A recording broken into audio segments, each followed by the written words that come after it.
Buenos días hermanas, hermanos. Para mí otra vez es un placer poder estar esta mañana con ustedes para compartir lo que nos gusta, ¿no? Que es la palabra del Señor. Oremos. Señor, te damos gracias por este nuevo día. Señor, te damos gracias. Gracias por lo que has hecho con nosotros durante la semana, Señor. Gracias por permitirnos, Señor, estar un día más acá, Señor. Te entrego la vida de cada uno de mis hermanos, mis hermanas, Señor, sus familias. Y que en este día, Señor, tu palabra pueda ser revelada, Señor, a cada uno de nosotros. Y que a través de mí, Señor, podamos compartir lo más maravilloso, Señor, que es justamente esa tu revelación. En el nombre de Cristo Jesús, te entregamos este tiempo. Amén. ¿Cómo han estado? ¿Qué tal su semana? ¿Qué tal su tiempo? Espero que hayan tenido tiempos íntimos con el Señor. Me acuerdo la última vez que compartía con ustedes, decíamos de eso, ¿no? Tener estos tiempos de intimidad con Él. Espero que hayan podido compartir sus inquietudes, sus necesidades y agradecerle por lo vivido también, ¿no?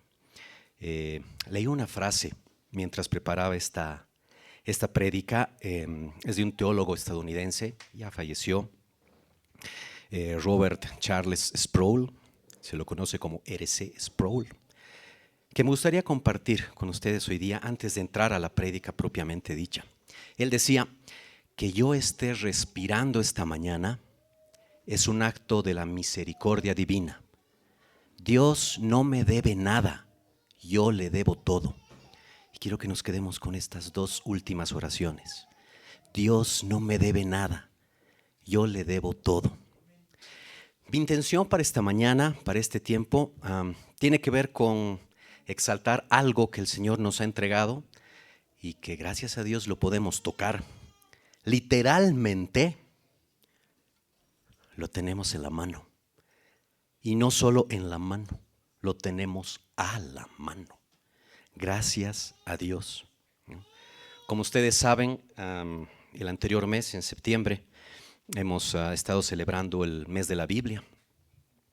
Este mes también tenemos acontecimientos importantes, bonitos, como el Día de la Reforma, fin de mes, o para nuestro país, el Día del Pastor. Pero, ¿saben ustedes por qué hemos estado como comunidad cristiana evangélica festejando el mes de la Biblia? Si no lo sabían, lo vamos a saber. Y los que ya lo saben, lo vamos a recordar. Ahora, no quiero basarme únicamente en hechos históricos o temas históricos esta mañana, sino también mi intención está en que podamos entender la importancia de este libro. Lo conocemos, no solamente como creyentes, muchas otras personas también, no creyentes, conocen la existencia de este libro, conocen la existencia de la Biblia. Si alguna vez les preguntan, o me acuerdo de chico, me preguntaban cuál es el significado, qué es la Biblia. No, es el libro sagrado. Pero tanto así a veces, ¿no?, que algunas personas ni la tocan o ni la tocaban. Está en el armario, digamos ahí, ¿no?, idolatrado, pero idolatrado por objeto, ¿no?, y no precisamente idolatrado por el contenido que tiene la palabra. Entonces esta mañana, aparte de esta intención de poder exaltar el texto, la palabra de Dios, la Escritura, tengo dos propósitos adicionales también. Uno doctrinal, y aquí espero que no nos aburramos. Este doctrinal significa que podamos instruirnos entre todos, sobre el significado de las grandes verdades de la fe cristiana contenidas en este libro. Y un segundo propósito es un propósito que lo hemos denominado de devoción. Esto significa poder intensificar, escuchemos bien estas palabras, intensificar en nosotros como creyentes, como hijos de Dios, el sentimiento de amorosa devoción para con Dios y expresarle de esta manera una adoración que nuestro Señor se merece, el único. Permítanme compartir esta frase. El amor de Dios descansa sobre dos fundamentos: el conocimiento de lo que Dios es, este propósito doctrinal que les estaba conversando, y el aprecio de lo que Dios ha hecho por nosotros, este propósito de devoción. Y esto, mis queridas hermanos, hermanas, familia, amigas, amigos, esto está contenido en su palabra. Y por eso el título de esta prédica hoy, después de pensar y pensar mucho, he decidido ponerle un título muy sencillo, muy simple, con dos palabras: la Biblia. Como les había dicho, en este mes, bueno, el mes pasado, septiembre, celebrábamos el mes de la Biblia. Ahora, ¿de dónde viene? ¿De dónde viene este tema? Y como les decía, ¿no? En un principio a veces lo tenemos como un libro sagrado, intocable. Y aquí mis papis no me van a dejar mentir. Lo teníamos en el armario, ¿no? O en un librero, y está ahí, ¿no? La Biblia, ¿no? Y muchas veces así, ¿no? Como, no. O como que la saquemos y, uy, cuidado, la hoja se doble porque es sagrado, ¿no? Entonces, como les decía, ahí a veces idolatrábamos el objeto, ¿no? El objeto, y no precisamente el contenido de lo maravilloso que hay aquí adentro. Decíamos que hemos festejado este septiembre el mes de la Biblia. Ahora, como comunidad cristiana evangélica, ¿por qué? Esta conmemoración es debido a que un 26 de septiembre de 1569, imagínense, ya hace bastante tiempito, se terminó de imprimir la primera Biblia traducida al castellano, porque era un español, ¿no? ¿Por quién? Casiodoro de Reina. Este era un religioso, un teólogo de una orden que se llamaba los Jerónimos, ¿no? Y él se convirtió al protestantismo durante todo ese tiempo y empezó, ¿no?, a tener la necesidad, al conocer todo lo que estaba viviendo ese tiempo, el contexto histórico, sobre el querer llegar a más personas con la palabra de Dios, decide imprimir, traducirla al español, al castellano, e imprimirla. No sé si ustedes la conocen, famosa. Se llama la Biblia del Oso, la primera. ¿Ya? ¿Y por qué se llama la Biblia del Oso? Porque en su tapa está un osito bien tierno, tratando de llegar en un árbol a un panal, ¿no?, a una miel. Por eso se llama la Biblia del Oso, o la conocemos como la Biblia del Oso. Esta traducción fue revisada después, un tiempo después, por Cipriano de Valera. También era un monje español de la misma orden, de los Jerónimos, que también se convirtió al protestantismo, ¿no? Entonces él decide, ¿no?, revisarla y de alguna manera mejorarla. Y a esta revisión se la llama la Biblia del Cántaro, por ejemplo. Y es bonito porque esta revisión, el título que se le pone de la Biblia del Cántaro, tiene en la propia palabra su fundamento. En Primera de Corintios 3, el verso 6 y 8, habla de que, dice, yo planté, Apolos regó, está hablando Pablo, ¿no?, mas Dios ha dado el crecimiento. Así que ni el que planta es algo, ni el que riega, sino Dios que da el crecimiento. Entonces, por eso se llamaba la del cántaro, ¿no?, por la relación que tenía con este verso, y es su fundamento para trabajarla. Y actualmente la conocemos y la usamos mucho, de hecho aquí en nuestras prédicas con el pastor José Antonio, y básicamente muchos de los materiales que leemos la conocemos como la versión célebre de Reina Valera, ¿no?, por estas dos personas, ¿no?, que la han traducido. Entonces, por eso hemos festejado el anterior mes, el mes de la Biblia, ¿ya? Entonces, si vamos a la propia palabra, ¿se acuerdan que la primera vez también que compartía con ustedes hablábamos de que el Señor se revela de dos formas? Una general, a través de su creación. Lo hemos visto en este día. Todos los días que abrimos los ojos vemos su creación. Desde el cielo, el sol, hace poco un eclipse que no lo hemos visto, no lo hemos podido ver ¿no? Porque nos habíamos vuelto ciegos también. Pero está ahí la maravilla. Es una de las formas de revelación general. Y la otra, la especial que les decía, ¿se acuerdan? A través de su palabra revelada. Por tanto, la propia palabra de Dios, la propia palabra del Señor, se revela a sí misma. Y por eso quiero invitarlos a que vayamos a nuestras Biblias, por favor, y vayamos a la carta segunda de Timoteo, al capítulo 3, los versos 16 y 17. 2 versitos, cortitos, chiquititos, pero se van a dar cuenta lo profundo. Segunda de Timoteo, capítulo 3, versos 16 y 17. Una carta que Pablo, el apóstol Pablo, le escribe a uno de sus pupilos y una de sus personas más queridas, un joven muy amado, Timoteo. Si ya la tienen, la vamos a compartir. Dice la palabra del Señor: toda la escritura es inspirada por Dios y útil para enseñar, para redarguir, para corregir, para instruir en justicia, a fin de que el hombre de Dios sea perfecto, enteramente preparado para toda buena obra. 2 versos sencillos, pequeños, pero sumamente importantes. En este pasaje Pablo, como les decía, le está hablando a su pupilo, Timoteo, una persona joven, y le está alentando, ¿no?, a que continúe su trabajo de llevar la palabra de Dios donde él estaba.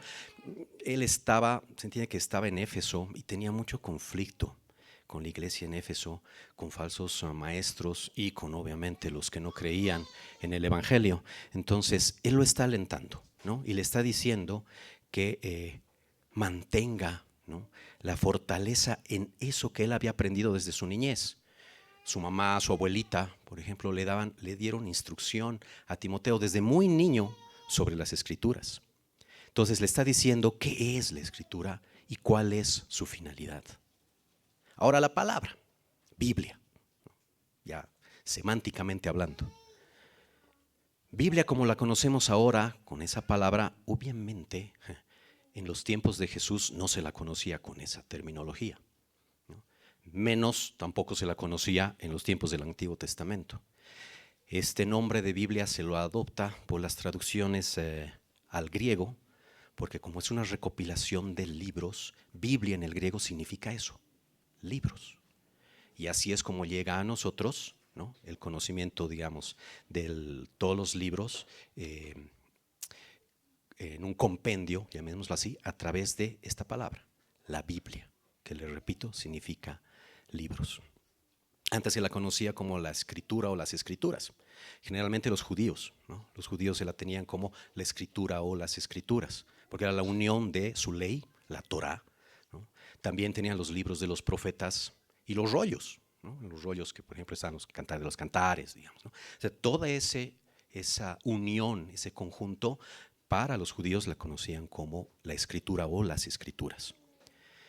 Ya en el Nuevo Testamento, esta palabra de Dios se la conoce como las Sagradas Escrituras, ¿no? Si vemos en un versito antes del que les decía de Timoteo, en el verso 15, si vemos un poquito antes de 2 Timoteo 3, el verso 15, Pablo ya le está diciendo está adoptando esta denominación. Le dice a Timoteo: desde la niñez has sabido las Sagradas Escrituras, las cuales te pueden hacer sabio, le dice, para la salvación por la fe que es en Cristo Jesús. Dense cuenta que aquí Pablo ya está relacionando esta escritura, que se la conocía en el Antiguo Testamento, con Jesús. Muchas veces tenemos ese error o esa concepción de que, ok, Antiguo Testamento, Antiguo Pacto, medio que por ahí, ¿no? Y ahora hay un nuevo pacto, el Nuevo Testamento es otra cosa. Entonces son cosas distintas. Pues no es así. La propia palabra nos está diciendo, y aquí Pablo lo dice, ¿no? Desde niño has sabido las Sagradas Escrituras, lo que estaba en el Antiguo Testamento, las cuales te pueden hacer sabio. Miren, nos está diciendo cuál es la relación, ¿no? ¿Para qué? Para la salvación por la fe.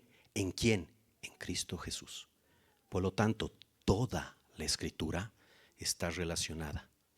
Y lo más interesante es que todo lo que está en el Antiguo Testamento tiene una relación principal y fundamental con Jesucristo. Entonces, separado, no. Junto, sí. Por eso todo se lo conoce como las Sagradas Escrituras. Ahora, obviamente en este pasaje, cuando Pablo le está hablando a Timoteo, le dice toda la Escritura, le dice, ¿no? Pero obviamente en ese tiempo él se refería principalmente al Antiguo Testamento, puesto que los libros del Nuevo Testamento o se estaban escribiendo recién, ¿no es cierto? O todavía algunos no habían sido escritos, ¿no? Entonces no se había todavía completado toda esa revelación. Pero acá hay un punto clave para nosotros y que es bueno que lo reflexionemos. ¿Somos o no beneficiados? ¿Somos o no privilegiados de poder tener ahora toda la Escritura completa? No hay más. Todo está revelado. Por lo tanto, este término que está utilizando Pablo, toda la Escritura, ahora para nosotros tiene una mayor aplicación. Porque ya no hay más, ya está todo. Ya no hay nadie ahorita en este momento, no sé, las 12 menos cuarto, que esté escribiendo algo más. No, ya está todo aquí. Entonces, he ahí uno de los primeros beneficios y privilegios, ¿no? Para nosotros como creyentes, como seguidores de Jesús, como los que quieren entender lo que es la revelación. Quiero invitarlos también a ver un poco en un paseo de desglose de este verso. ¿Ya? Pablo le dice a Timoteo, toda la Escritura es inspirada por Dios. No sé si a ustedes, amigas, amigos, familia, pero a mí sí me ha pasado que alguna vez algunas personas me decían, ok, la Biblia, cool, pero tampoco podemos entenderla como un libro perfecto. ¿Por qué? Porque ha sido escrita por hombres, ¿no? Y el hombre se equivoca, pues. Entonces, no ve. Generalmente este pensamiento es propio de las personas que no creen, pero lo más doloroso es que también hay este criterio en personas que creen. Y eso es ¿por qué? Porque tienen una fe limitada. Y esto es lo que hace la palabra. Nos aumenta nuestra fe. No es limitada, no debería ser limitada. Pero sí hay ese criterio, ¿no? Entonces, quiero invitarlos a que podamos conocer algunos datos para que realmente pensemos y digamos, hey, parece que es cierto, que es revelado por Dios, que es inspirado por Dios. Fue escrito aproximadamente en un periodo de 1600 años, ¿ya? Por aproximadamente 40 personas. Desde el 1500 antes de Cristo hasta el 100 después de Cristo. Imagínense ese periodo, 1600 años. Pero lo más impresionante de esto es que la relación que existe entre los libros no parecería que ha tenido ese tiempo de escritura, ¿no es cierto? Y mucho menos no parecería que ha sido escrito por tantas personas. Lo impresionante es que esa relación entre todos los libros parecería que fue escrita por una persona. Si la leen de corrido, si la leen cronológicamente, con inspiración, sin inspiración, etcétera, igual se van a dar cuenta que hay una relación tan impresionante que uno no puede comprender que en 1600 años esto ha sido escrito por tantas personas. Entonces, ahí hay un primer punto, decir, wow. Es el libro más vendido en la historia. Bestseller, un récord de ventas de aproximadamente unos 5 billones de copias, que hasta ahora no ha podido ser vencido. Y muy difícilmente va a ser vencido. Porque el segundo, que algunos dicen que es un texto chino, pero el criterio común es que es el Don Quijote, ¿no? de Cervantes, está a millones de copias de diferencia. El segundo, a millones de copias. Y cada día se van adquiriendo más. Entonces es muy difícil que lo puedan alcanzar. Imagínense, estamos hablando de 1600 años de escritura, más de 2000 años de poder conocerla, y todavía no ha sido superada por otro libro. Hay más de 3.200 versículos con profecías, de las cuales ya se han cumplido algunas, y otras están por cumplirse y se van a cumplir. Ahí demuestra también que esta palabra es viva. Un dato interesante, y lo conversábamos con mi hijo y realmente nos llamó mucho la atención, que así como es el libro más vendido, hasta hace poco era el libro más robado de las librerías y de las bibliotecas. O sea, súper interesante. Ahora, algún estudio dice que es el segundo, ¿no? El primero es los Guinness Records, el libro de los Guinness Records, pero sigue siendo uno de los libros más robados, ¿no?, de las librerías. Está disponible en más de 2.454 idiomas. Este es otro dato interesante. El país que más produce Biblias es la China. Y ojo, China es comunista, ¿no?, por si acaso, pero es el país donde más se producen las Biblias. La frase, esto lo conocemos, la frase no temas y sus variaciones aparece 365 veces en la Biblia. Como había en una película de niños. ¿Coincidencia de que seamos 365 días al año? No lo creo, decían, ¿no es cierto?, en la película. La Biblia se desarrolla en 3 continentes, ¿no? Asia, África, Europa. La última palabra que dice la Biblia es amén. En hebreo esta palabra significa firmeza, verdad, seguridad, validez. Pero en griego también tiene un significado. Significa ciertamente en verdad. Es como si Dios nos estuviera diciendo, esta es la verdad. Te lo estoy diciendo con firmeza. Entonces se dan cuenta, familia, hermanas, hermanos, que hay algo especial en este libro. La verdad, no hay explicación humana que pueda fundamentar el hecho de que la Biblia no tenga una inspiración que va más allá de lo que nosotros mismos podamos comprender. De ahí su importancia. Aunque la gente, muchas personas van, la rebaten, etcétera, intentan, hasta el día de hoy no hay poder humano que pueda explicar o fundamentar lo contrario a lo de la inspiración divina. ¿Y qué significará la inspiración?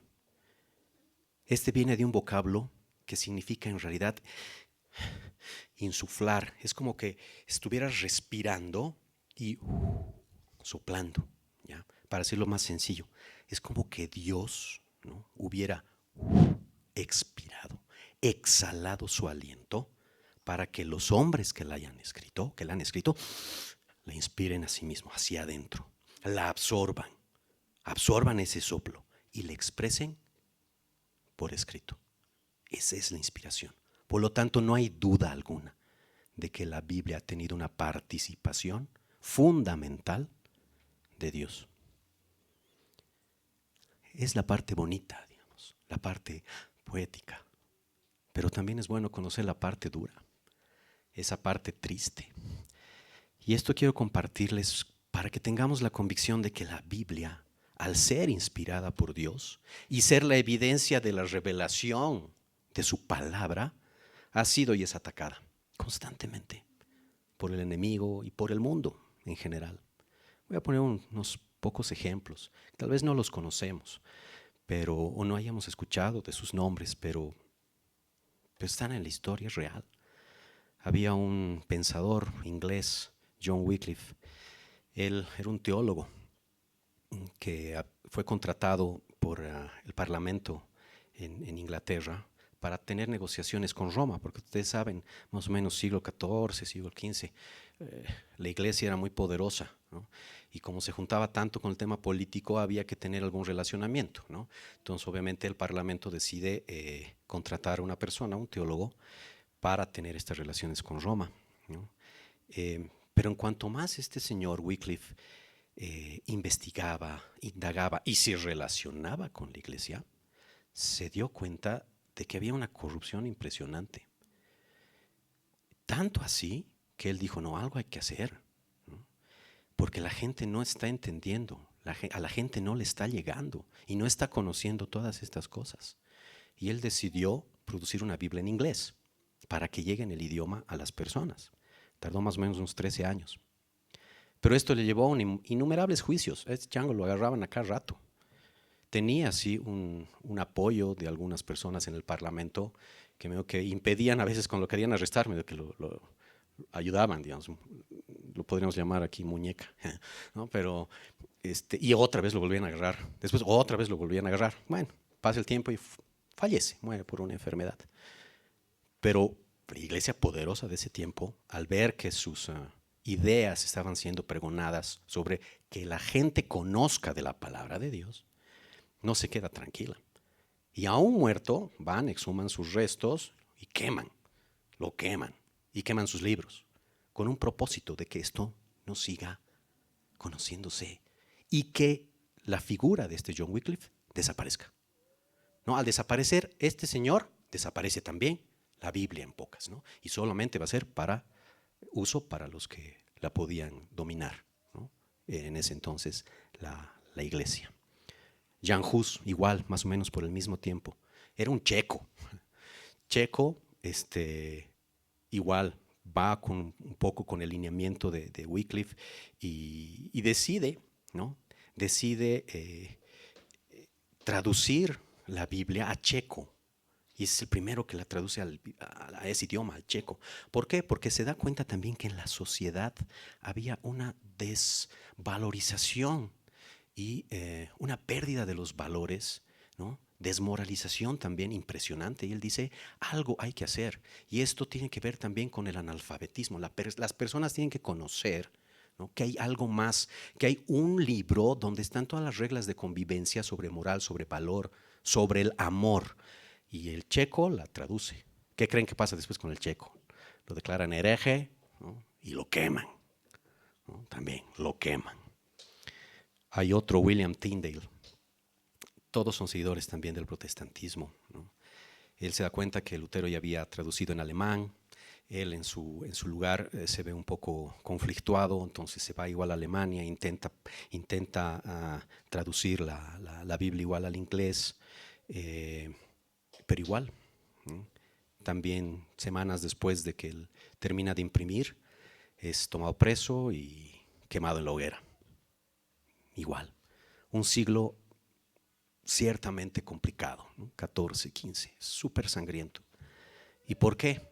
Solo porque había la intención de estas personas de que la palabra de Dios llegue a más gente, que la puedan leer, que la puedan conocer.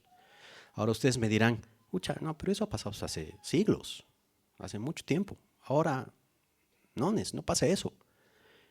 Les cuento que sí, siglo XX, siglo XXI también. En 1961 había un poeta, tal vez lo han escuchado, ha sido uno de los más grandes poetas del siglo XX, T.S. Eliot. Él se oponía, ¿no?, a la publicación o a la venta de la Biblia en el inglés, y él tenía una frase y decía que este documento asombra en su combinación de lo vulgar, lo trivial y lo pedante. Así lo decía el compañero este. En 1993 había un misionero, ¿no?, que se fue a Papúa, Nueva Guinea, y empieza a traducir la Biblia. Tenía un compañero, llamémoslo, que le ayudaba a traducir la Biblia, y resulta que su compañero que lo ayudaba lo mata, ¿no? El 2016 había unos misioneros que trabajaban en una organización evangélica en el Medio Oriente y fueron asesinados. Hay mucho más en la historia. Ayer conversábamos con mi esposa todo lo de las cruzadas y demás. Pero les estoy comentando un poco este tema actual. 2022, 2023, les cuento. Un padre de familia en el estado de Utah, en julio de este año, si no estoy mal, demanda, ¿no? Demanda a su condado y demanda el contenido de la Biblia porque, según él, es vulgar y violento, ¿no? Y hay una ley del 2022 que permite a un comité de ese lugar el evaluar, ¿no?, el contenido de los documentos, no solo la Biblia, de muchos libros, y este comité decide prohibir el uso de la Biblia en las escuelas primarias. Estamos hablando de hace pocos meses. Entonces se dan cuenta, hermanos, el mundo está atacando desde los más pequeños, ¿no?, para que no conozcan esto, para que no conozcan la palabra, ¿no? Pero es triste una cosa. Les voy a abrir aquí mi corazón. en lugares como el nuestro, donde no tenemos prohibiciones, donde tenemos la Biblia a nuestro alcance en distintas versiones, con tapitas bien más bonitas, menos bonitas, letritas, de oro en un lado, letra grande, letra chica, para varón, para mujer, etcétera, etcétera. No la valoramos, no la leemos. De hecho, hasta nos parece aburrida y la consideramos compleja. Y ojo que la tenemos a nuestra mano, a nuestro alcance. La segunda carta de Pedro, en el capítulo 1, los versos 20 y 21. Segunda carta de Pedro, el capítulo 1, versos 20 y 21. Pedro ya conocía también y hablaba en alguna de sus cartas sobre la existencia de lo que Pablo había escrito. Él dice, entendiendo primero esto, ninguna profecía de la Escritura es de interpretación privada, porque la profecía fue traída por voluntad, porque nunca la profecía fue traída por voluntad humana, sino que los santos hombres de Dios hablaron siendo inspirados por el Espíritu Santo. Contundente Pedro, y mucho más contundente porque aquí nos está hablando sobre Dios y sus personas. Ninguna profecía de la Escritura, Jesucristo, todo lo que estaba en el Antiguo Testamento que se ha cumplido con su venida, todo lo que va a cumplir Él, ninguna de esa profecía es interpretación privada de humanos. Él nos habla, dice, los santos hombres de Dios, nuestro papá, su inspiración, ¿no? ¿Por quién? Fueron inspirados por el Espíritu Santo. La Trinidad está ahí, en este verso tan chiquitito. Entonces, hermanas, tenemos que amarlo. Hermanos, tenemos que amarla. Es la palabra de Dios. En ella está reflejada la vida y obra de nuestro Señor Jesús. A veces no la entendemos. A ver, los que somos casados. ¿La entendemos a nuestras esposas? A veces. No ve. Seamos honestos. A veces no podemos entenderlas. Pero las amamos. Y aunque a veces no las comprendamos, queremos estar con ellas, queremos compartir con ellas, queremos conocerlas más que comprenderlas, ¿no? Igual pasa, esposo, esposa, igual pasa, hijo, hija, hijos, hijas, padres, ¿no es cierto? A veces no queremos hurcar a nuestros hijos, ¿no? Dicen, no lo entiendo, ¿no? Pero lo amo. Los hijos dicen, no lo entiendo a mi papá, a mi mamá, ¿por qué esto? Pero bueno, lo amo. Y lo que más intentamos es tener relación, comunicación, ¿no es cierto? A veces no la entendemos, pero debemos amarla. Debemos amarla. ¿Para qué? Para tener una relación. Ojo, una relación. No estoy diciendo una religión. Una relación. ¿Qué nos dice Pablo en este verso? Es inspirada, no queda duda. Por lo menos hasta ahora creo que ya no queda duda que es inspirada. Pero nos dice que también es útil para enseñar. Este verbo tiene dos esferas. La primera es que Dios a través de su palabra nos muestra su doctrina, ¿no? Sus principios. Nos está diciendo que mediante su palabra nos enseña cuál es la verdad acerca de Dios. Cuál es la verdad acerca del hombre, nosotros. Cuál es la verdad acerca del mundo en el que vivimos. Y obviamente también cuál es la verdad del mundo al cual va a venir. Entonces nos enseña. Nuestro pastor José Antonio repite constantemente algo que sí se me ha quedado en mi cerebro, y si se me ha quedado en el cerebro es por eso lo estoy diciendo ahora. Él dice que no hay ninguna circunstancia de nuestra vida que no pueda ser llevada a la luz de la palabra. No hay nada. Entonces, tenemos esa esfera de que nos enseña. Pero también la otra es que nos permite a nosotros enseñar. ¿No es cierto? El Señor nos está enseñando a través de su palabra.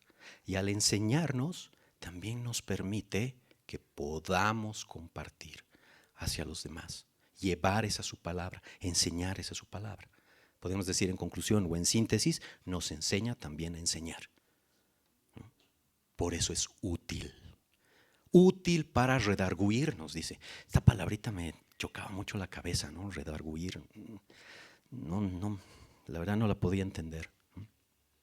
pero significa que la palabra es una prueba convincente para demostrar que un argumento puede estar equivocado. En nuestro diccionario, redarguir dice arguir en contra de algún argumento, ¿no? Esa vendría a ser como su significado conceptual, ¿no? En nuestra lengua. Entonces aquí Pablo está usando esta palabra para que Timoteo pueda arguir con certeza y convicción los argumentos errados de quienes en ese tiempo estaban en contra del Evangelio. Si seguimos leyendo la carta, se van a dar cuenta que Pablo le está diciendo a Timoteo también, hay falsos maestros que te van a decir ciertas cosas. Utiliza la palabra para redarguir esos conceptos errados. Nos ayuda, nos sirve, y nos sirve ahora también. Sabemos, y es verdad, estamos viviendo en tiempos también donde hay falsa doctrina, es cierto, donde hay un evangelio diluido, ¿no? Y una palabra sin Cristo como base fundamental de una predicación. Y la propia palabra de Dios lo sabe y nos da la salida cuando tengamos esos conflictos, digamos, esos problemas. Cuando escuchemos, cuando leamos, cuando veamos algunas prédicas. Esto está en Hechos 17, 10, 11. Por eso les repito, todo está ahí y toda la respuesta está en su palabra. Hechos 17, versos 10 y 11. Está contando una historia de la primera iglesia y nos dice que inmediatamente los hermanos enviaron de noche a Pablo y Silas a Berea, un lugar, ¿no? Y ellos, los de Berea, habiendo llegado, entraron en la sinagoga de los judíos, Pablo y Silas. Y estos eran más nobles que los que estaban en Tesalónica, estos amigos de Berea. Pues, dice, recibieron la palabra con toda solicitud, escudriñando cada día las Escrituras para ver si estas cosas eran así. Ok, escuchamos algo, vemos algo, leemos algo, tenemos duda, vayamos a la palabra. Dice, escudriñando cada día las Escrituras para ver si estas cosas eran así. Preguntémosle al Señor, ¿está lo que ha dicho hermano, pastor, yo qué sé, será cierto? Vayamos a la Escritura y pidámosle al Espíritu Santo que nos las revele. Aquí estamos hablando de estos amigos de Berea, ¿no? Estas personas eran interesadas y preocupadas en entender la palabra. ¿Qué también nos dice Pablo? ¿Qué también le está diciendo a Timoteo? ¿Qué también Dios nos está diciendo a nosotros? Es útil para corregir. Esto significa que la palabra de Dios tiene la suficiente autoridad, hermanas, hermanos, para reprendernos, para corregirnos.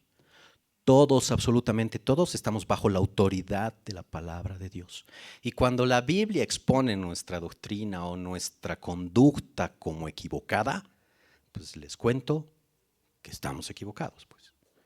Si la Biblia nos expone nuestra doctrina y nuestra conducta como equivocada, estamos equivocados. Y a muchas personas no les gusta esto. Estamos viviendo en tiempos en que la corrección de nuestras conductas y criterios a la luz de la Biblia no están siendo aceptadas. No queremos, no nos gusta, nos incomoda.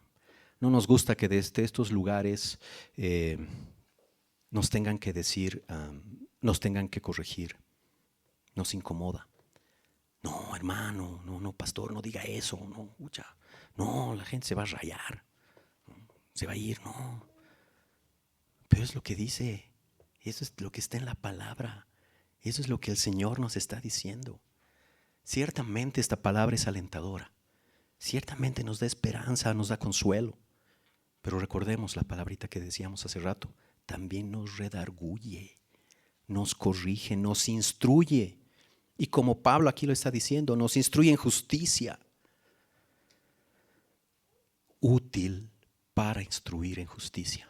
Significa que nos está diciendo cómo vivir en rectitud, en equidad. Nos está diciendo cómo vivir en fidelidad y lealtad con Dios. Pero también con amor, con compasión, con misericordia por nuestro prójimo. Para Pablo, este término de justicia va más allá de una acción así recta, digamos.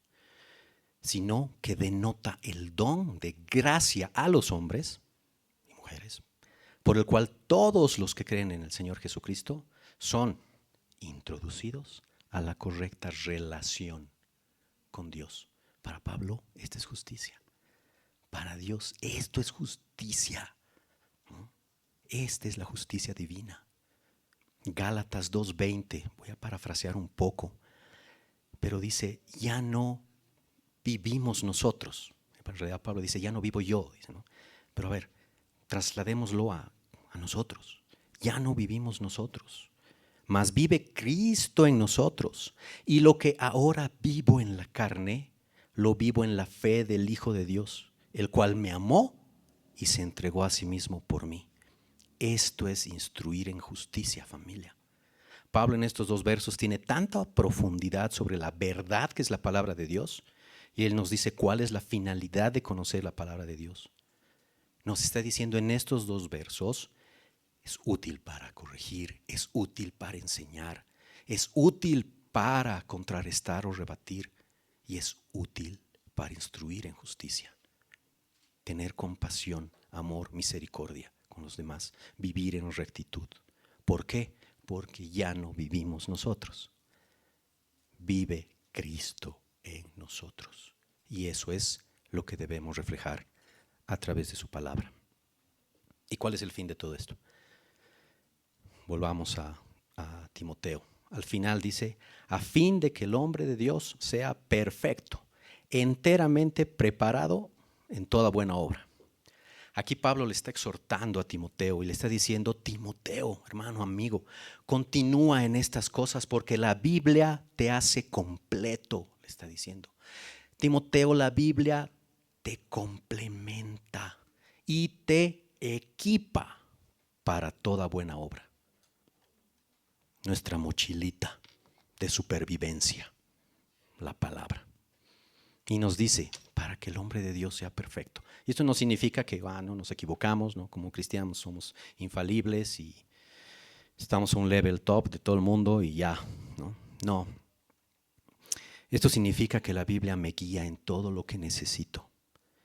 También la propia palabra, y Jesús lo dice, si somos oidores y hacedores de la palabra, vamos a ir en el camino perfecto como el Señor quiere. Él no se equivoca. Pero para eso tenemos que ser oidores y hacedores de la palabra. ¿Por qué? Porque esto nos está preparando para toda buena obra. Ahora, obviamente, también este término, ¿no?, de perfecto no significa que vamos a crear ahora un club de las mejores prédicas de la iglesia. No, no es así. Esto significa algo más. Y el Señor mismo nos está diciendo en Efesios 4:12, cuando está hablando de los dones, conocer todo esto, conocer y tener la relación con Dios, nos dice, ¿para qué? A fin de perfeccionar a los santos para la obra del ministerio, para la edificación del cuerpo de Cristo. ¿Se dan cuenta la importancia nuevamente de tener a la palabra como nuestro manual de supervivencia? Y eso que les decía un principio, enseñar y poder compartirlo a los demás. Cuando vamos a la palabra, cuando vamos a la Biblia y dejamos que Dios nos hable, definitivamente nos cambia, nos transforma. Y una de las formas en que la Biblia nos transforma es ciertamente a través de nuestro entendimiento. Romanos 12:2 nos dice, no os conforméis a este siglo, sino transformaos por medio de la renovación de vuestro entendimiento, para que comprobéis cuál sea la buena voluntad de Dios, agradable y perfecta.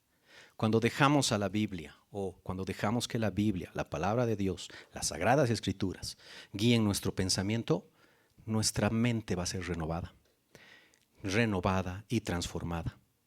Y de esta forma vamos a empezar a pensar de la manera en la que Dios piensa. He ahí la importancia. He ahí la importancia de esta palabra. He ahí lo que les decía, ¿no? Uno de los propósitos es la devoción. Poder entender devocionalmente la importancia de la palabra de Dios para nuestras vidas. Y aquí participa de lleno el Espíritu Santo, profundamente.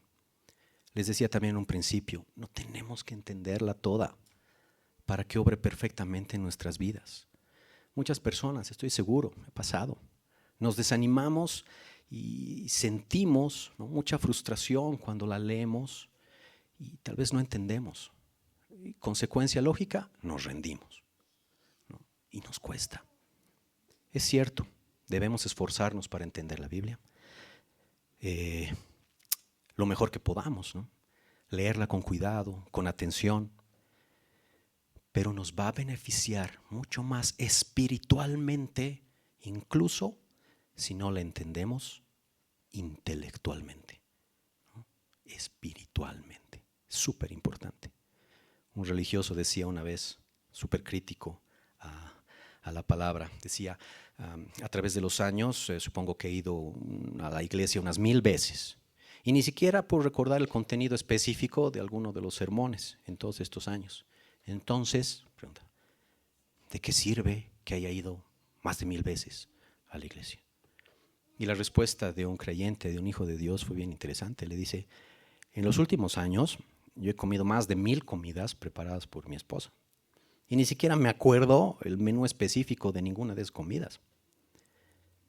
Pero todas ellas me han nutrido en mi camino. Y estoy seguro que sin ellas yo sería un hombre diferente. La palabra nos nutre, nos da lo que necesitamos. La Biblia hará su obra espiritual en nosotros si la dejamos. Estaba viendo un tema, un gráfico que si bien no tiene mucha relación con esto, me gustó mucho y si me permiten quiero, antes de concluir, graficarlo.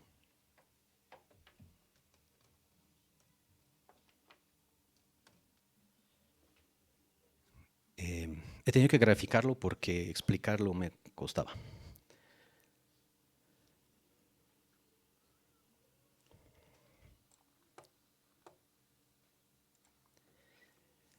Vale.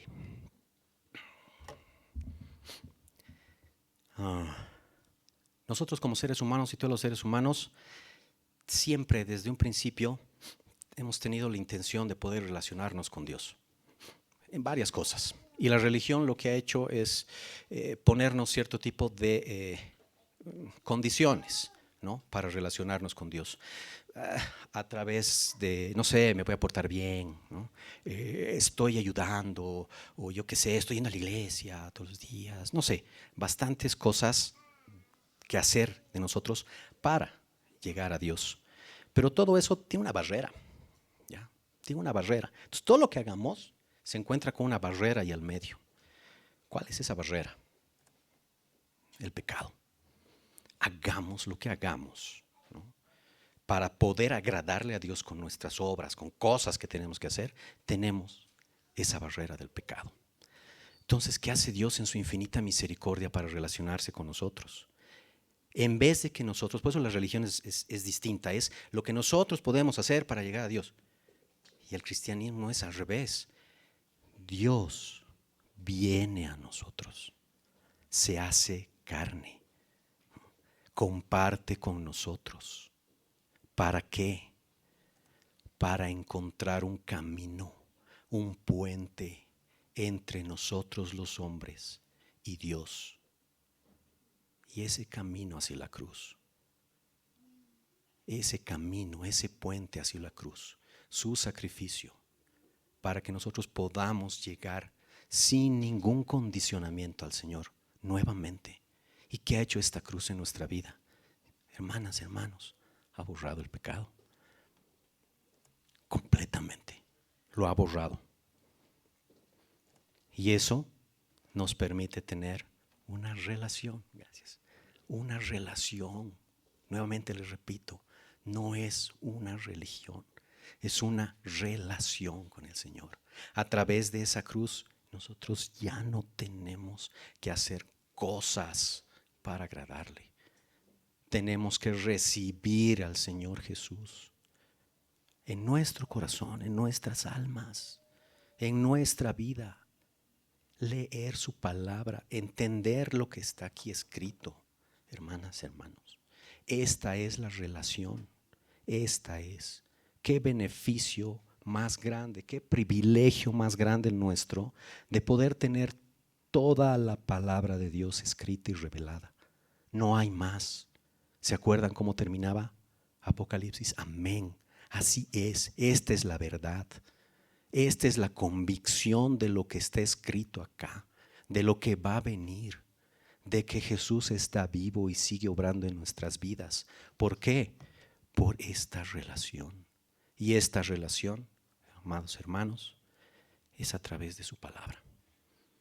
Su palabra, o las Sagradas Escrituras, o la Biblia, como quieran llamarla. Ahí está la clave. Tenemos la llave, tenemos la clave. Permítanme terminar con este verso. Está en Isaías 48. Dice: sécase la hierba, marchítase la flor, mas la palabra de Dios nuestro permanece para siempre. No nos dice permaneció. No nos dice ha permanecido. Nos dice permanece para siempre. Amén. Oremos, oremos. Señor amado, Padre bendito, te agradecemos, Señor. Sabemos que la construcción de esta tu palabra, Señor, el que pueda llegar ahora a nuestras manos, bendito Papá, ha tenido muchos conflictos, mucha sangre, Señor, ha sido derramada, incluida la de nuestro Señor Jesucristo. Y queremos agradecerte, Señor. Queremos agradecerte ese tu amor y misericordia para con nosotros. No lo merecíamos, Señor, pero gracias por darnos el manual. Gracias por darnos tu palabra, Señor. Tu vida, Señor, escrita acá. Gracias por haber revelado, Señor, tu palabra, por haber inspirado, Señor, a estos hombres a los cuales tú has escogido para que le escriban y que hoy llegue a nuestras manos. Señor, estamos honrados y agradecidos. Gracias. Gracias, Papá, por lo que nos has dado. Señor bendito, ayúdanos, Señor. Pon el querer como el hacer en nuestras almas, en nuestros corazones, Señor, y en nuestras mentes, para que podamos leerla, Señor, para que podamos compartirla, para que podamos aprenderla, Señor mío. Gracias por tu amor a través de tu palabra. En el nombre de Cristo Jesús. Amén. Y si alguien tiene duda, si alguien dice, me falta fe, no tengo lo suficiente, no se olviden, Romanos 10:17. Así que la fe es por el oír, y el oír por la palabra de Dios. No nos olvidemos de eso, hermanos. Bendiciones.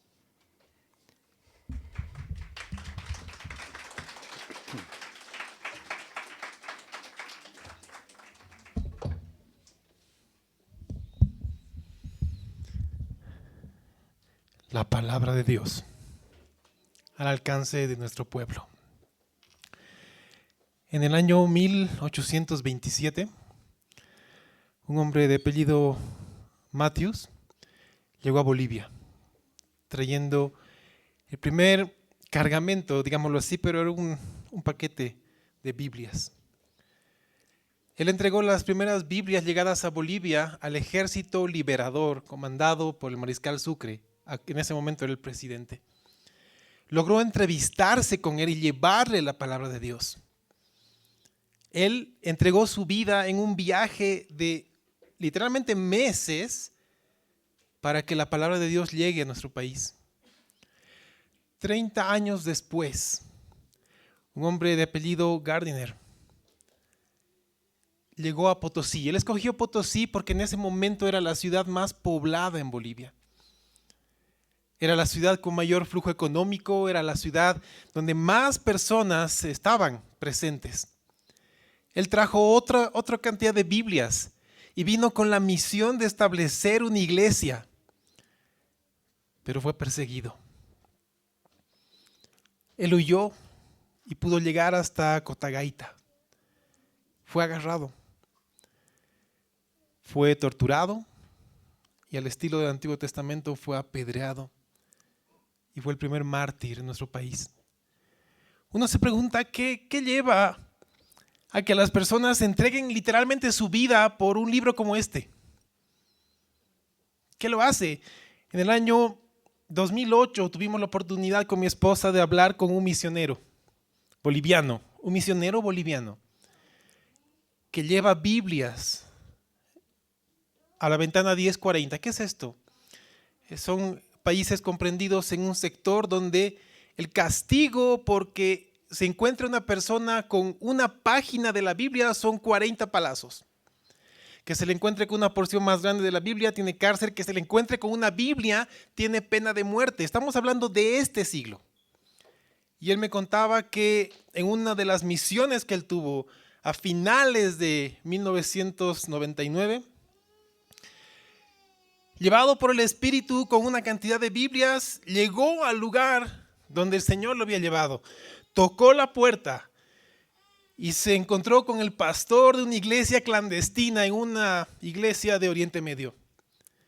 ¿Saben? Este hombre tenía un par de páginas del Evangelio de Lucas.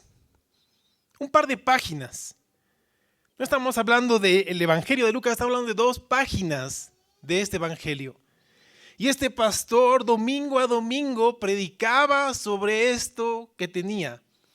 Y predicó sobre estas 2 páginas por decenas de domingos. Y el Señor le daba palabra y cada vez encontraba algo nuevo. Este pastor, cuando recibió una Biblia completa en su idioma, ¿saben qué es lo que hizo? Cayó de rodillas y solamente acariciaba su Biblia. No podía creer que tenía una Biblia completa en sus manos, en su idioma. Meses después, ese pastor fue ejecutado en la puerta del colegio de sus hijos.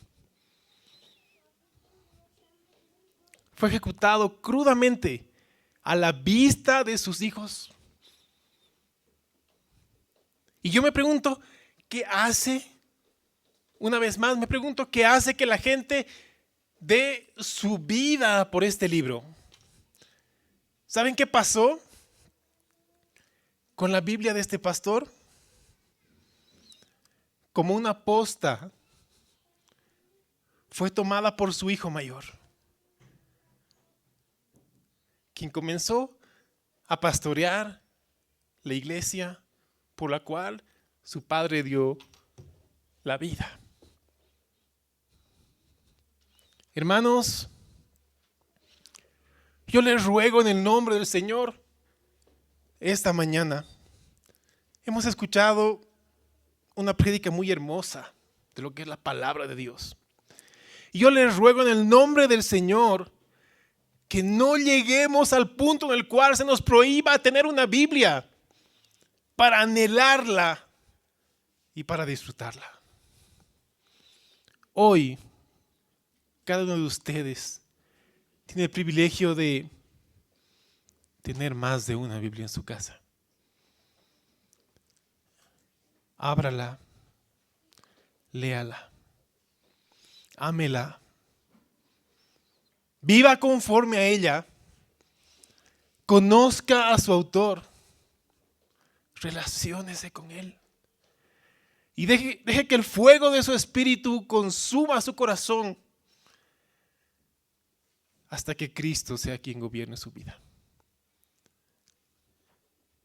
No dejemos que se nos prohíba amar este hermoso libro. Amén. Oremos. Padre, gracias, porque hoy nuestra circunstancia es favorable y podemos tener una Biblia en nuestra mano. Hemos aprendido de ella. Queremos amarla porque es tu palabra. Queremos vivirla porque es tu inspiración. Queremos tenerla en nuestro corazón porque la trae tu Espíritu Santo. Queremos ser conformados a ella porque es la manifestación de Cristo para ser conformados a Él. Queremos conocerla porque es conocerte a ti. Gracias por este hermoso privilegio.